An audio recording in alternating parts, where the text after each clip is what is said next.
வணக்கம் நண்பர்களே, விஜயபாயக் பேசுகிறேன்.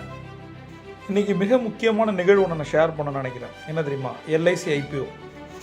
இந்த எல்ஐசி ஐபிஓ ஆரம்பித்து ஜஸ்ட் 1 ஹவரில் என்ன நடந்திருக்கு அப்படின்னு பார்த்தீங்கன்னா 12% சப்ஸ்கிரைப் ஆகிருக்கு. 10 மணிக்கு ஆரம்பிச்சது, 11 மணிக்கு நான் அதை பற்றி பேசிகிட்டு இருக்கேன். 12% அப்படின்றது மெகா ஹிட் அப்படின்னு சொல்லுவேன். என்னென்ன விஷயங்கள் நம்ம தெரிஞ்சுக்க போகிறோம்? இதோட ப்ரைஸ் பேன் என்ன தெரியுமா? எல்ஐசியோட ஐபிஓட ப்ரைஸ் பேன் வந்து $902 $949 ஒரு ஷேர். சரியா? இது வந்து எம்ப்ளாயீஸ்க்கு வந்து $45 கொடுத்துருக்காங்க ஆஃபரு.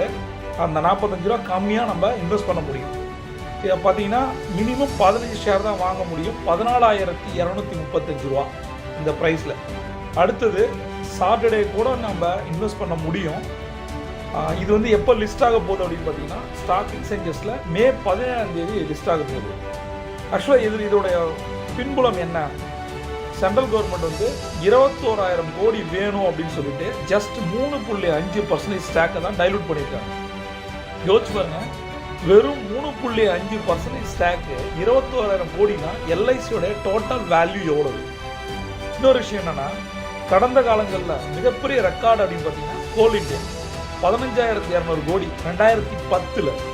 அடுத்தது பார்த்தீங்கன்னா 18,300 கோடி இப்போ நடந்த பேடிஎம்மோட ஐபிஓவில். ஆனால் எல்ஐசி பண்ணுறது 21,000, அதாவது 21,000 கோடி. இப்போ இதை பற்றியான கண்டினியூஸ் இன்ஃபர்மேஷனை எல்லா ஊடகத்துலையுமே எல்ஐசி கொடுத்துட்டே வந்தாங்க. அதனால் ஆல்ரெடி இதை பற்றி உங்களுக்கு தெரிஞ்சிருக்கும். டிவி கமர்ஷியல் ஆகட்டும், நியூஸ் மீடியாவாகட்டும், அல்லது பேப்பர் பிரிண்ட்ஸ் ஆகட்டும், எல்லாத்துலேயுமே கொடுத்துட்டு இருந்தாங்க.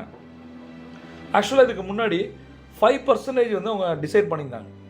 இப்போ 3.5% தான் டைல்யூட் பண்ணுறாங்க. ஏன்னா மார்க்கெட் கண்டிஷன் ரஷ்யா உக்ரைன் வாருக்கு பிறகு 1.5% அவங்க கம்மி பண்ணிட்டாங்க. இதுக்கு பின்னாடி இருக்க ஹிஸ்ட்ரியை நம்ம யோசிச்சோம் அப்படின்னா, வெறும் 5 கோடியோட 245 ப்ரைவேட் லைஃப் இன்சூரன்ஸ் கம்பெனியெல்லாம் மெர்ஜ் பண்ணி செப்டம்பர் 1 1956 எல்ஐசி ஃபார்ம் பண்ணப்பட்டது. வெறும் 5 கோடியில் ஆரம்பித்த இந்த கம்பெனி வெறும் 3.5%க்கு 21,000 கோடினா எல்ஐசி வேற லெவல். இது வந்து ஒரு ஜஸ்ட் எஜுகேஷனல் இன்ஃபர்மேஷன் தான். பட் எல்ஐசி எப்பயுமே தி பெஸ்ட் ஸ்டாக் நான் சொல்லுவேன். இது என்னோட பர்சனல் ஐடியா. நீங்கள் எதையாவது இன்வெஸ்ட் பண்ண நினச்சிங்கன்னா, ஷேர்ஸ், பாண்ட்ஸு, கரன்சி எதுவாக இருந்தாலும் சரி, அனலைஸ் பண்ணுங்கள், இன்வெஸ்ட் பண்ணுங்கள், பெரிய பணக்காரனாக மாறுங்க. சியோட்டா.